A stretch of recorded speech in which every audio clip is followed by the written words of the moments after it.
So there's this girl, and let me tell you, you're not going to believe this story. Honestly, I'm not even sure I believe it myself. It's that crazy. Meet Gemma. She's from England in the 12th grade, and she has two best friends, Jess and another girl we'll call Tatiana. Now, Jess and Tatiana are a little younger than Gemma, but the three of them are super tight. They spend all their time together driving around, talking about boys, and just hanging out. But then Gemma starts college, and suddenly she's not seeing her two friends as much anymore since they're still in secondary school. She starts missing them a lot, and that's when she comes up with one of the most ridiculous plans I've ever heard of to stay close to them. See, Gemma knows that Tatiana really wants a boyfriend, and she also knows exactly the type of guy Tatiana is into. So, Gemma decides to catfish her.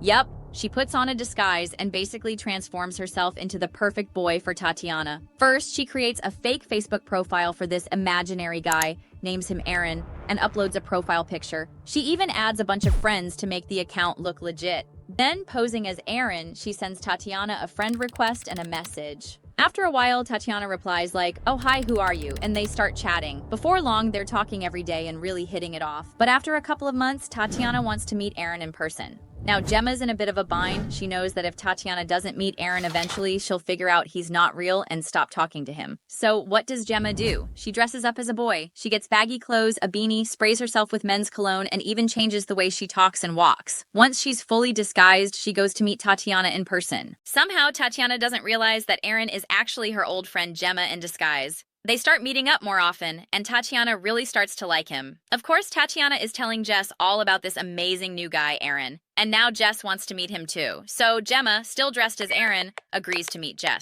The three of them, Tatiana, Jess, and Aaron, start hanging out together, and neither Jess nor Tatiana realizes they're being catfished by their own friend. Eventually, Aaron asks Tatiana to be his official girlfriend, and she says yes. They're now officially a couple. But Gemma doesn't stop there. The very next day, she takes things even further. She dresses up as Aaron again and tells Jess that he has this cool friend named Luke who she might like. Aaron then tries to set Jess up with Luke. Soon enough, Jess starts messaging this guy Luke, and she thinks he's super attractive. But here's the twist. Luke is also just Gemma in disguise. Yep, Gemma is now pretending to be two different guys at the same time.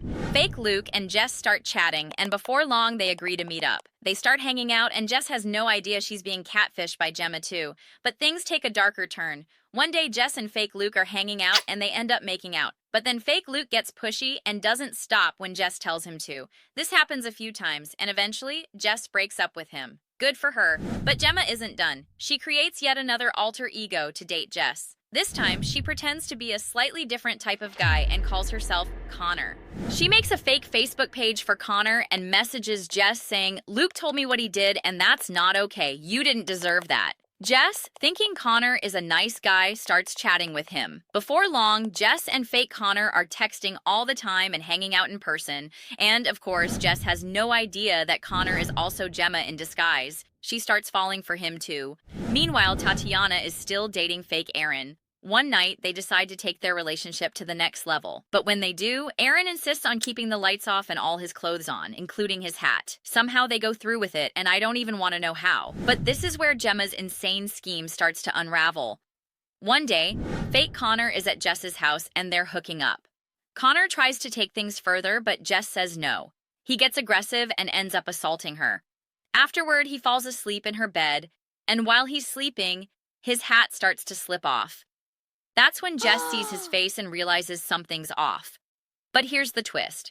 She doesn't realize it's Gemma. Instead, she thinks fake Connor is actually fake Aaron pretending to be someone else. She's like, "Why is Aaron in my bed pretending to be Connor?" Now, remember, Aaron is supposed to be Tatiana's boyfriend, so Jess thinks her best friend's boyfriend just assaulted her. She kicks him out and decides to come clean to Tatiana. Jess tells Tatiana everything, that she thinks Aaron was catfishing her as Connor and that he assaulted her. Jess even reports Aaron to the police. The police start looking for Aaron and eventually find him at Tatiana's house. They question him, but of course he denies everything. This would have been the perfect time for Gemma to come clean, but instead she doubles down. Gemma calls the police pretending to be Aaron and says, "Gemma can back up my story." Then she posts on Facebook as fake Luke, confessing to being the one who assaulted Jess. She writes, "Everyone's blaming Aaron, but it was actually me." If that wasn't enough, Gemma somehow breaks her own jaw and tells the police that fake Luke attacked her. What is even happening? The police, still suspicious of Aaron, set a trap. They have Tatiana invite Aaron over, and when he shows up, they arrest him, but since Aaron isn't real, they've actually arrested Gemma in disguise. At the station, Gemma refuses to take off her beanie during a strip search, but when the officers pull it off, her hair falls down and they realize Aaron is actually a girl. The truth finally comes out and everyone is stunned. Gemma is charged with assault and fraud and sentenced to 30 months in prison for catfishing her two friends. And while I don't have a mugshot of Gemma, here's a picture of her in real life.